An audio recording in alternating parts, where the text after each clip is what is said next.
So hello guys, welcome to the channel. और आज हम लोग करने वाले हैं, जैसा कि दिख रहा है, magnetic effects of electric current. अब इस चैप्टर को हम लोग समझेंगे बहुत इजी लैंग्वेज में। ये नोट्स हैं शोभित निर्वाण चैनल के ऊपर। ये नोट्स हैंड रिटन नोट्स आपको थे, मैंने इनको एक्सप्लेन करने का सोचा। So yeah I am going to explain these notes and I hope कि आपको पसंद आएंगे। एंड बस इसी होप के साथ मैं स्टार्ट करती हूँ। अगर वीडियो, वैसे तो मैं होने नहीं दूंगी वीडियो को पॉज, लेकिन अगर वीडियो बाय डिफ़ॉल्ट कहीं पे बीच में पॉज हो जाता है तो sorry for that, I am really sorry for that. Because मैं कोशिश नहीं करूँगी, मतलब मैं बिल्कुल ऐसा नहीं चाहूँगी कि नोट्स कहीं पे भी पॉज हो या वीडियो कहीं पे भी पॉज हो।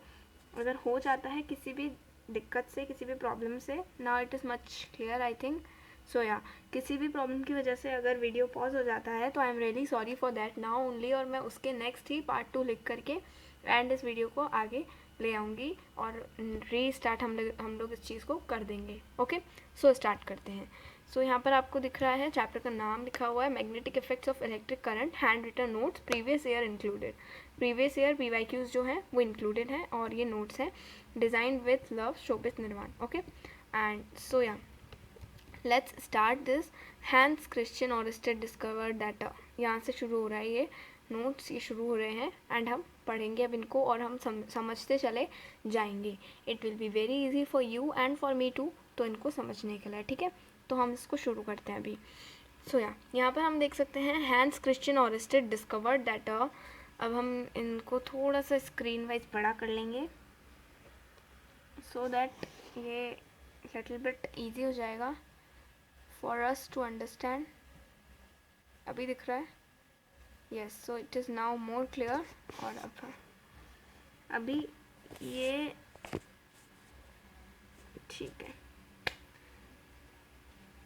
So यहाँ पर ऊपर कर देते हैं हम इसको, यहाँ से हमें शुरू करना है, ठीक है। हैंस क्रिश्चियन ऑरेस्टेड, हैंस क्रिश्चियन ऑरेस्टेड, इसको हम बोलते हैं हैंस क्रिश्चियन ऑरेस्टेड। ये एक साइंटिस्ट है और इनका नाम है ये। Okay, discovered that a compass needle got deflected when a current carrying metallic conductor is placed nearby it. According to him, deflection of a compass needle was due to the magnetic field produced by electric current.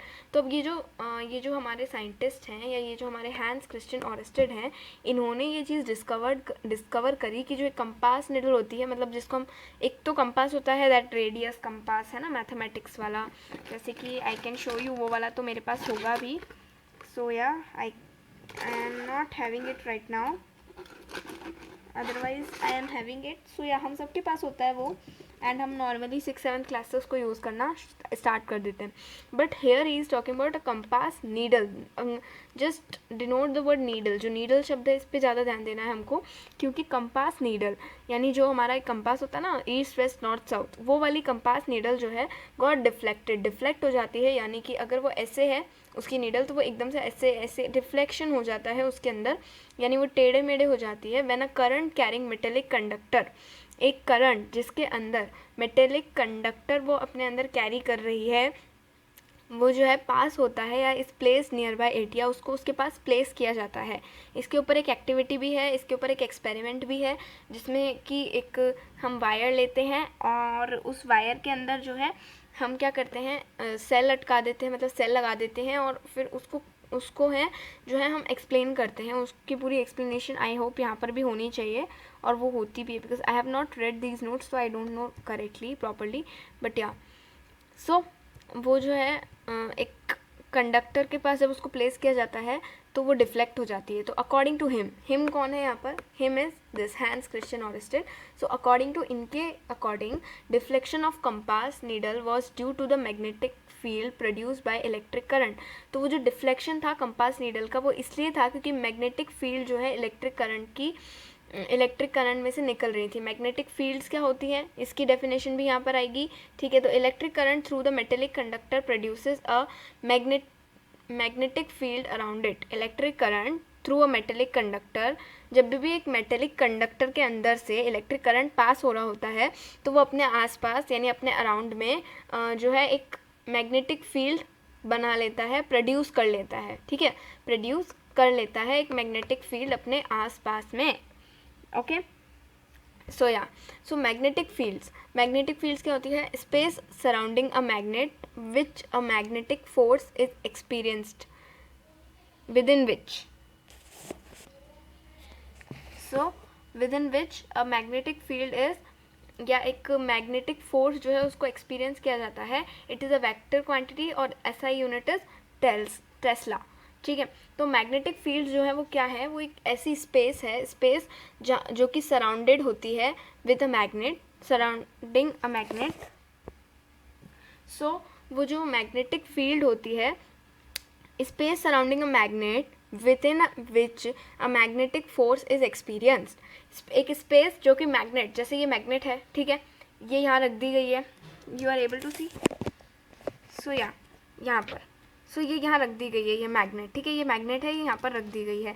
अब ये जो magnet है, इसके आसपास की जो space है, ये जो आसपास की जो स्पेस है, यहाँ पर magnet with in which a magnetic force, यहाँ पर एक मैग्नेटिक फोर्स एक्सपीरियंस किया जाएगा. इसके आसपास, इस चीज़ के आसपास, इस पर्टिकुलर मैग्नेट के आसपास एक मैग्नेटिक फोर्स को जो है फील किया जा सकेगा, and which is experienced, wait a second,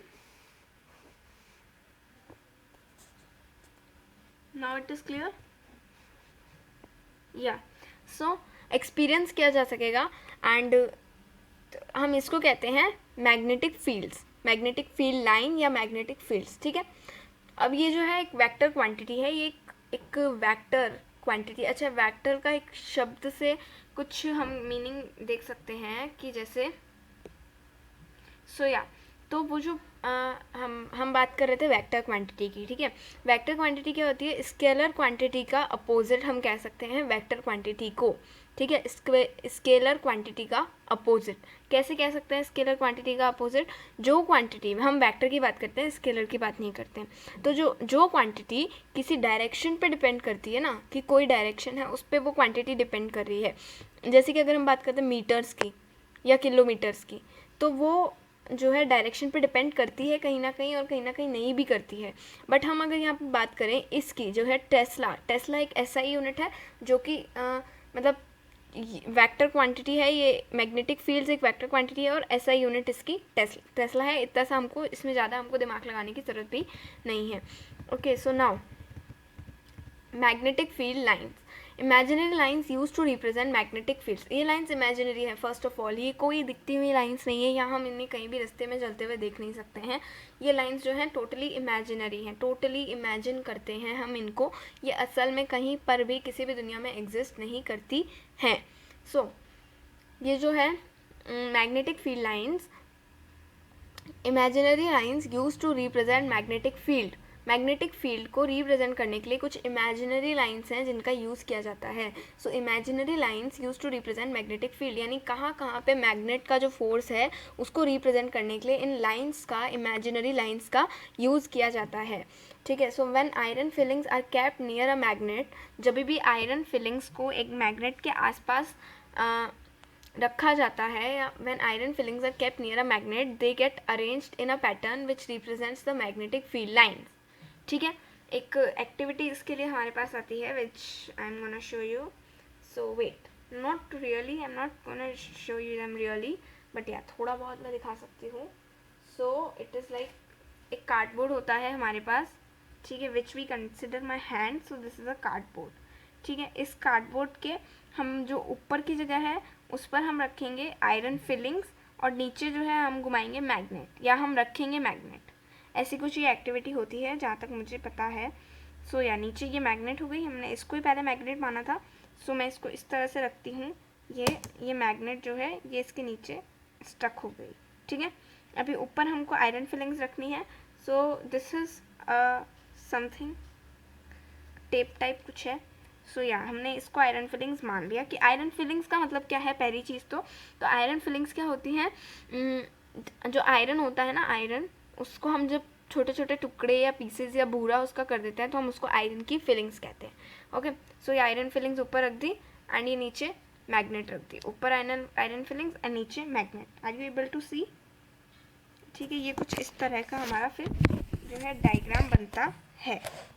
ठीक है, ये आयरन फिलिंग्स, ये magnet, iron filings, magnet. Okay, so yeah अब ये जो आयरन फिलिंग्स या ये जो मैग्नेट हैं, इसको अब हम आगे क्या देखते हैं इस एक्टिविटी के अंदर कि जो नीचे मैग्नेट है ना, उसकी वजह से ये आयरन फिलिंग्स कुछ इस तरह से अरेंज हो जाती हैं जैसे मैग्नेटिक फील्ड लाइंस चल रही हैं, ठीक है। जैसे magnetic field lines, imaginary magnetic, क्योंकि मैंने बोला वो दिखती नहीं है, तो इसलिए मैग्नेटिक फील्ड लाइंस जैसे चल रही हैं, ये आयरन फिलिंग्स उसी सेम तरह से, उसी सेम पैटर्न से अरेंज हो जाती हैं। उसी सेम पैटर्न से कैसे अरेंज हो जाती हैं? सो वेट, सो ये जो आयरन फिलिंग होती है ना, ये गोल गोल में अरेंज जाती है, मतलब हम कह सकते हैं this is tape, nothing else. So yeah ये कुछ ऐसा गोला सा बना लेती है अपने आप का, जैसे यूं, और फिर ये बन गया इनका एक गोला टाइप, गोल टाइप स्ट्रक्चर, ठीक है। ये स्ट्रक्चर वो फॉर्म कर लेती हैं एक के बाद एक, एक के बाद एक, एक के बाद एक, वो पूरा एक गोला फॉर्म हो जाता है वहाँ पर, और हमको उससे पता चलता है कि मैग्नेटिक फील्ड लाइंस का क्या पैटर्न है। सो अगेन हम इस लाइन को पढ़ेंगे, imaginary lines use to represent magnetic field. Magnetic field को रिप्रेजेंट करने के लिए इन लाइन्स का यूज किया जाता है। When iron filings are capped near a magnet, I think यहाँ पर वर्ड होना चाहिए। So when iron filings are capped near a magnet, जब आयरन फिलिंग्स को मैग्नेट के आसपास रखा जाता है तो वो ऑटोमेटिकली अरेंज हो जाती हैं in a pattern which represents the magnetic field lines. This is the pattern in this picture which is shown. तो इससे ये पिक्चर रिलेटिव है और ये पिक्चर इसको रिप्रेजेंट करती है। Now next, they originate from north pole of a magnet and end at its south pole outside the magnet, but inside the magnet it's from south to north। तो जो हम magnetic field lines की बात कर रहे हैं वो किस तरह से चलती हैं, तो वो चलती कुछ इस तरह से है। देखो ये पूरा एक सर्कल बनता है इनका, एंड ये जाती हैं साउथ से नॉर्थ, ठीक है। अंदर मैग्नेट के अंदर ये साउथ से नॉर्थ जाती हैं। If you are not able to see, so yeah दिख रहा है हेयर। सो यहाँ पर साउथ से नॉर्थ के अंदर वो जाती हैं ऐसे, एंड फिर वापस यहाँ से निकल के वापस यहाँ से, तो ये बेसिकली एक गोला है, ठीक है। एक सर्कल के रूप में ये चलता है ये सारा सिस्टम, ठीक है। तो ये जो मैग्नेटिक फील्ड लाइंस हैं, they originate from north pole of a magnet. ये नॉर्थ पोल से बेसिकली स्टार्ट हैं, कभी भी साउथ पोल से ये स्टार्ट नहीं है। ये ओरिजिनेट कहाँ से होती हैं? ये नॉर्थ पोल से ओरिजिनेट होती हैं। So they originate from a north pole, from north pole of a magnet, एक मैग्नेट के नॉर्थ पोल से ये ओरिजिनेट होती हैं। एंड एंड यानी खत्म इसका होता है at its south pole outside the magnet, magnet के बाहर साउथ पोल पे ये खत्म होती हैं, ठीक है। North pole of a magnet and and its south pole. So यहाँ से स्टार्ट, वापस यहाँ पे ख़त्म, फिर यहाँ से स्टार्ट, यहाँ से ख़त्म, यहाँ से स्टार्ट। और अंदर कैसे जाती हैं? अंदर हमने देखा साउथ से नॉर्थ जा रही हैं, यहाँ पे एरोस के द्वारा शो किया गया, और बाहर हमने देखा नॉर्थ से साउथ जा रही है। तो ये एक कंट्रास्ट है, बाहर पे और अंदर पे डिफरेंस समझना ज़रूरी है, क्योंकि देखो ये जो मैग्नेट है ना, ये मैग्नेट हम इसके अंदर बाहर एक साथ नहीं दिखा सकते कि सब कुछ अंदर ही चल रहा है या सब कुछ बाहर ही चल रहा है। अंदर अलग चल रहा है एंड बाहर अलग चल रहा है। Bifurcation is important over here, okay. उसके बाद में हम देखते हैं they are continuous and form closed curves. Closed curves का मतलब क्या होता है? दे आर कंटिन्यूस, कंटिन्यूली चलती हैं, वो कोई दिक्कत नहीं है, ठीक है। सब एक के बाद एक, एक के बाद एक, और कंटिन्यूली और ढंग से तरीके से चलती हैं। लेकिन फॉर्म क्लोज्ड कर्व्स, इसका क्या मीनिंग होता है? सो हम एक क्लोज्ड कर्व तब बोलते हैं जब किसी भी कर्व का एंड पॉइंट और स्टार्टिंग पॉइंट एक ही हो या एक सा ही लगता हो। जैसे कि हमने अभी बात की यहाँ पे कि नॉर्थ पोल से ओरिजिनेट होती हैं, ठीक है, originate from here and and here, ठीक है, हमको साउथ एंड है पता चल रहा है। बट अगर हम पूरे ओवरऑल में देखते हैं, जब हम इस बात को कंसिडर, ये जो बात कही है ना यहाँ पर, ये वाली magnet it is form of south to north, इस वाली बात को जब हम साथ में लेके हम बात करते हैं तो हमको ये पता चलता है कि ये जो चीज़ें हैं ये पूरी ओवरऑली हो रही हैं, यानी कि मैग्नेट के पूरे अंदर से बाहर और अंदर से बाहर, इस तरह से ये पूरा का पूरा एक सिस्टम चल रहा है और ये सिस्टम चलता जा रहा है। तो उस कंडीशन में हम क्या देखते हैं कि ये क्लोज्ड कर्व्स है, यानी कि ये जो कर्व्स है ना, ये कैसे हैं? इनका एंड पॉइंट स्टार्टिंग पॉइंट कुछ वो नहीं पता चल रहा, बस ठीक है, कर्व्स है तो है, दैट्स इट, ओके। उसके बाद में हम देखते हैं नेक्स्ट चीज़ इसमें लिखी हुई है कि tangent at any point, here I am talking about this point, okay. So tangent at any point on magnetic field gives the direction, ये direction लिखा हुआ है please, okay, of magnetic field, tangent क्या होता है, what is tangent, this is a question. So not in science but in maths this is a question, what is tangent. तो tangent क्या line होती है, बेसिकली कोई भी सर्कल होता है, ठीक है. फॉर एग्जाम्पल अगर हम बात करते हैं नॉर्मली कोई भी सर्कल, जैसे कि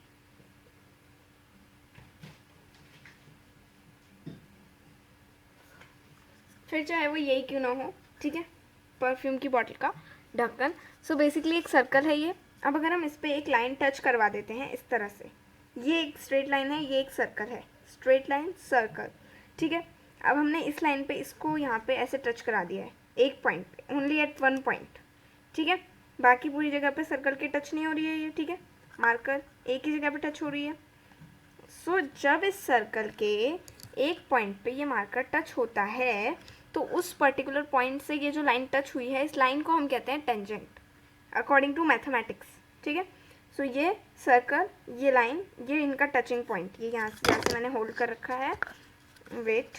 सो यहाँ पर जहाँ पर ये टच हो रहा है ऐसे, तो ये इसका एक टचिंग पॉइंट है. Okay, so it's mess. Okay, wait a second.